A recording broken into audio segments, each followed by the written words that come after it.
A mente que se liberta não volta a servir ao medo. A prisão invisível, como o medo se disfarça de segurança. Há prisões que têm grades de ferro. Outras, muito mais sutis, são construídas dentro da mente. Você pode caminhar pelas ruas livremente, falar com quem quiser, morar onde quiser, e ainda assim, viver trancado, preso a pensamentos que te diminuem, a memórias que te condicionam, a vozes invisíveis que sussurram: não faça isso, vai dar errado, você não é capaz, melhor não tentar, melhor não mudar. Essas são as correntes mais fortes que existem, porque não estão no mundo, estão dentro. O medo, esse velho conhecido, ele não bate na porta gritando. Ele entra de mansinho, se disfarça de prudência, de bom senso, de responsabilidade. Ele diz que está cuidando de você, que só quer seu bem, mas aos poucos, começa a decidir tudo por você. Ele escolhe o que você veste, com quem você fala, o que você sonha ou deixa de sonhar. Ele censura seu brilho, reduz sua potência, abafa sua verdade. E o mais assustador, você acha que é você quem está escolhendo. Einstein dizia: a mente que se abre a uma nova ideia, jamais volta ao seu tamanho original. Mas há um complemento silencioso nessa frase: a mente que se liberta de um medo, nunca mais consegue servir a ele da mesma forma, porque uma vez que você enxerga a prisão, não dá mais para fingir que ela não existe. E então começa o processo de libertação. Não rápido, não linear, não sem dor, mas inevitável. Você começa a questionar: por que eu tenho tanto medo de falar o que penso? Por que eu me encolho toda vez que alguém me julga? Por que eu aceito menos do que mereço? Essas perguntas são as primeiras rachaduras na cela. E cada resposta, por mais desconfortável que seja, é uma fresta de luz entrando na escuridão. O medo te convenceu de que é perigoso ser você mesmo, que é melhor agradar do que se posicionar, que é mais seguro se adaptar do que se expressar. Mas isso tem um preço, e o preço é a sua alma sufocada. Você se acostuma com a máscara, com o personagem, com a performance, e aos poucos, esquece quem realmente é. O processo de despertar começa quando a dor de fingir se torna maior do que o medo de ser. Quando você percebe que viver com medo é sobreviver, mas viver com verdade é nascer de novo. E o nascimento exige dor, exige desconforto, exige ruptura, mas também traz luz, traz presença, traz liberdade. Muitas vezes, o medo está tão entranhado em você que você nem sabe onde ele começa e onde você termina. Ele se mistura com a sua voz, com sua história, com a sua herança emocional, e você acha que tem medo de fracassar. Mas na verdade, tem medo de brilhar, porque brilhar exige aparecer, e aparecer exige coragem, coragem para ser visto, e, talvez, rejeitado. Mas aqui está a verdade que ninguém te contou: você pode ser rejeitado até se esconder. Você pode ser criticado mesmo sendo perfeito. Você pode perder tudo tentando agradar todo mundo. Então por que não arriscar ser quem você é? A mente começa a se libertar quando você aceita que o medo não precisa ir embora. Ele só precisa perder o comando. Você pode continuar com medo, mas agir mesmo assim, falar mesmo assim, escolher mesmo assim. Essa é a diferença entre ser escravo do medo e ser maior do que ele. O julgamento dos outros, a prisão de espelhos que distorce quem você é. Você já se olhou no espelho e se perguntou: quem sou eu? Sem os olhos dos outros me olhando? É uma pergunta difícil, porque desde que nascemos, fomos ensinados a nos ver através dos olhos de fora. Fomos moldados para caber, para ser aceitos, para não incomodar.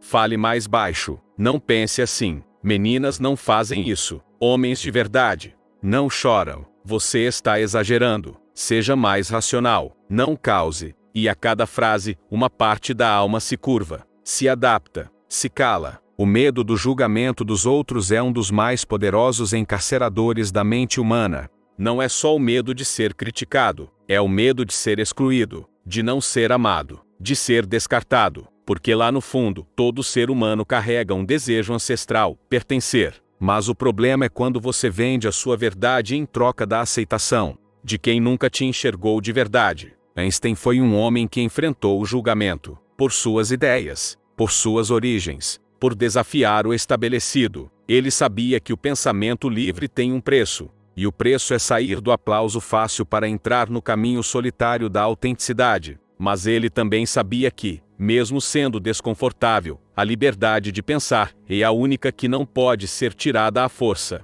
Ela só é perdida quando você, mesmo a entrega. A mente condicionada pelo medo do julgamento vive em alerta, calcula cada palavra, corrige cada gesto, ensina o coração a não sentir demais para não parecer fraco, e assim, se torna prisioneira de uma plateia imaginária, que assiste tudo, mas não aplaude. Só critica. Essa plateia nunca se satisfaz, porque ela não está fora, ela está dentro. É formada por vozes que você absorveu, padrões que você repetiu, rótulos que te colaram e você aceitou. A libertação começa quando você desliga o microfone dessas vozes, quando você começa a se ouvir, a perguntar: isso é meu, ou é uma ideia que colocaram em mim? Você começa a filtrar, a eliminar, a quebrar espelhos falsos. Você começa a enxergar o seu próprio reflexo, sem as distorções dos outros. Isso é aterrorizante e também libertador, porque quando você se vê como é, você descobre que já tem tudo o que precisava, só estava escondido debaixo das expectativas dos outros. Você descobre que sua voz treme, mas é verdadeira, que sua lágrima cai, mas é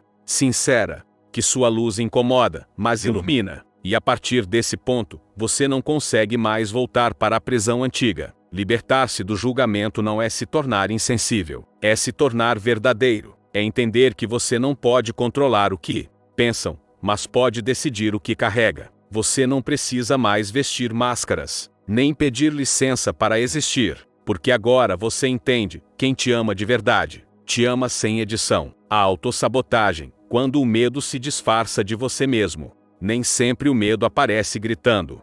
Na maioria das vezes, ele sussurra, disfarçado de prudência, de racionalidade, de maturidade. Não é o momento, não vale a pena, você não é tão bom assim, tem gente muito melhor que você, não se iluda. E o mais cruel é que essas vozes não vêm de fora, elas vêm de dentro, da parte de você que aprendeu a se proteger demais, que prefere se sabotar do que fracassar aos olhos do mundo, que prefere não tentar, do que ser rejeitado tentando. Autossabotagem é um nome bonito para um padrão profundo, o medo de descobrir quem você realmente é, porque, se você ousar dar certo, se você ousar ser grande, ousar brilhar, ousar romper com o que sempre foi, então o mundo muda, e tudo o que você conhecia como seguro desmorona. Você deixa de caber em espaços pequenos, de se encaixar em conversas rasas, de seguir regras sem sentido. E isso assusta. O medo não tem medo do fracasso, ele tem medo da sua transformação. Por quê? Quando você se transforma, ele perde o controle. Einstein falava da importância da imaginação, de como ela é mais poderosa do que o conhecimento. Mas veja, se a sua imaginação estiver contaminada pelo medo, você não cria futuro. Você cria armadilhas. Você começa a imaginar o pior, a prever fracassos, a evitar alegrias por medo de que durem pouco, e a vida se torna uma repetição de tentativas interrompidas, projetos começados e não finalizados, amores sabotados, oportunidades ignoradas, e tudo isso com a desculpa de que não era o momento, mas no fundo, era só medo, travestido de lógica. Você não precisa acreditar em tudo o que a sua mente diz, especialmente quando ela está no piloto automático do medo. Você pode, com coragem, fazer uma pergunta que muda tudo. E se não for verdade? E se você for capaz? E se for exatamente a hora certa? E se você merecer? Sim, tudo isso, é o começo da desprogramação. Autossabotagem também se esconde na comparação. Você vê os outros avançando e conclui que você está atrasado, mas esquece que cada alma tem seu tempo, seu processo, sua trilha. Não se mede o caminho da borboleta pelo tempo da lagarta. Para quebrar esse ciclo, você precisa escolher crescer mesmo com medo ou viver seguro, porém aprisionado. Libertar-se da autossabotagem é um ato de autoamor. É dizer, mesmo que eu caia, eu me levanto, mesmo que doa, eu sigo, mesmo que ninguém entenda, eu vou, porque viver pela metade é morrer inteiro por dentro. Medos herdados, quando a prisão não é sua, mas você carrega mesmo assim. Há dores que você sente e sabe de onde vem. Uma palavra maldita, uma rejeição, um fracasso. Mas há outras tão silenciosas, tão antigas, tão entranhadas, que você não sabe explicar. Só sente. Sente medo de brilhar, sem nunca ter falhado. Sente culpa por querer mais, sem nunca ter feito mal a ninguém. Sente vergonha de sonhar alto, sem ter ninguém dizendo que não pode. Esses medos não são seus. Você os herdou. Talvez da sua mãe, que sempre dizia, melhor não arriscar. Ou do seu pai, que vivia preocupado em não faltar nada. Ou daquela avó que passou a vida inteira se anulando, para manter a família unida. Esses medos vieram através dos exemplos, das crenças, das frases repetidas por gerações. Você cresceu ouvindo que o mundo é perigoso, que dinheiro é sujo, que felicidade demais atrai inveja, que não se pode confiar em ninguém. E sua mente, ainda em formação, gravou tudo como verdades absolutas. Einstein dizia que é mais fácil desintegrar um átomo do que um preconceito enraizado, e isso vale também para os medos herdados, porque eles não foram pensados, eles foram absorvidos, e tudo o que é absorvido sem consciência se torna verdade dentro de nós. Mas aqui está o ponto central: você não é obrigado a carregar o medo que te deram. Você pode questioná-lo, você pode devolvê-lo, você pode dizer: esse medo não é meu, eu honro quem me deu, mas escolho não perpetuar. Se seus pais viveram limitados, isso não significa que você deve repetir. Se seus avós foram silenciados, isso não significa que você deve calar. Se toda sua linhagem carregou sofrimento, você pode ser o ponto de virada. A dor pode parar em você. O ciclo pode terminar com você, e o futuro pode começar com a sua liberdade. Isso não é desrespeito, é cura, é olhar para trás com compaixão e seguir para frente com consciência. Você não precisa mais ter medo de decepcionar sua origem, por ser feliz. Ser feliz também é uma forma de honrar quem veio antes, porque muitos morreram sem saber o que era isso. Romper com os medos herdados é um ato de coragem ancestral. É dizer para a sua história: eu te escuto, eu te entendo, mas agora, eu sigo diferente. É criar um novo roteiro para a sua vida, onde o medo não mais comanda, mas serve apenas como lembrete. Você está indo além do que foi permitido antes. E esse é o verdadeiro legado, a liberdade, a escolha final, quando a mente decide nunca mais servir ao medo. Chega um momento na jornada em que tudo muda, não porque o medo desaparece, não porque os julgamentos cessam, não porque os desafios terminam, mas porque você muda sua percepção, sua consciência, seu posicionamento. Você se levanta diferente, olha para o mundo sem pedir permissão, e decide: eu não vou mais me diminuir.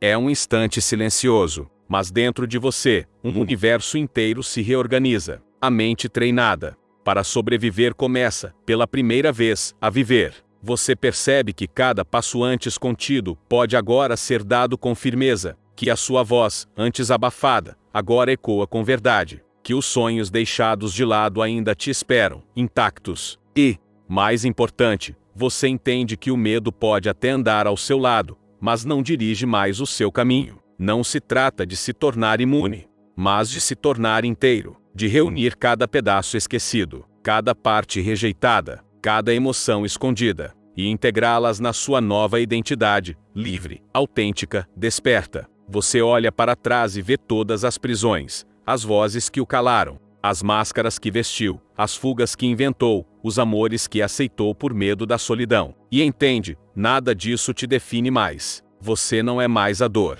Você é o que nasceu dela. Einstein dizia que os problemas não podem ser resolvidos com o mesmo nível de consciência que os criou. E agora, você entende. Você subiu um degrau. Você vê mais longe. Você sente mais fundo. E mesmo que ainda haja dúvidas, inseguranças, falhas, há uma certeza que pulsa no peito: você não volta mais. Não cabe mais na antiga versão. Não se ajoelha mais diante do medo.